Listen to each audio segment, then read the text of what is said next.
remember feeling so unworthy.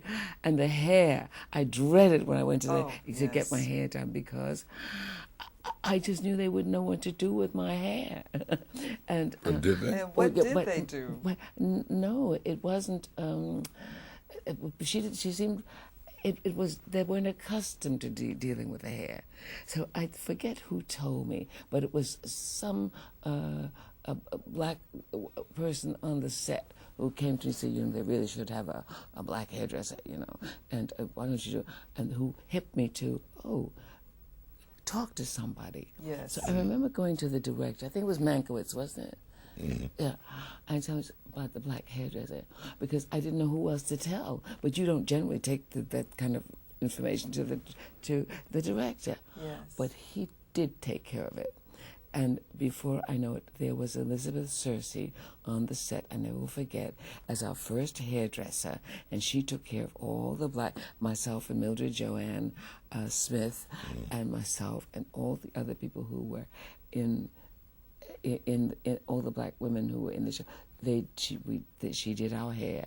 You know, one of the things that I learned late, and I'm still learning, was the special difficulty that Ruby had merely because she was a woman.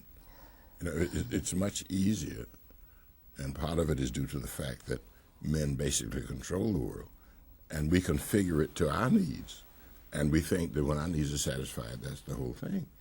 You know, and now I read about Ruby, she tells me about hair and things, and I'm there at the same time, you know, her husband with her, and not aware that this is of consequence to her.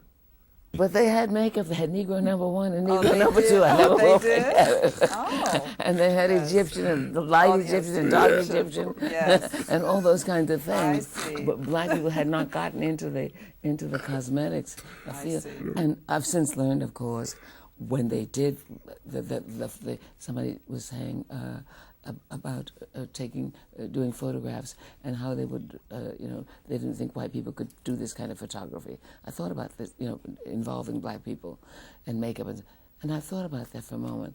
And I remember hearing myself say, oh, but I think if everybody had a chance to learn the photography, all kinds of photography, anybody could photograph anybody else if they were good photographers. Yes. I remember coming to that conclusion all by my little, my Harlem-oriented self, you know. Yes.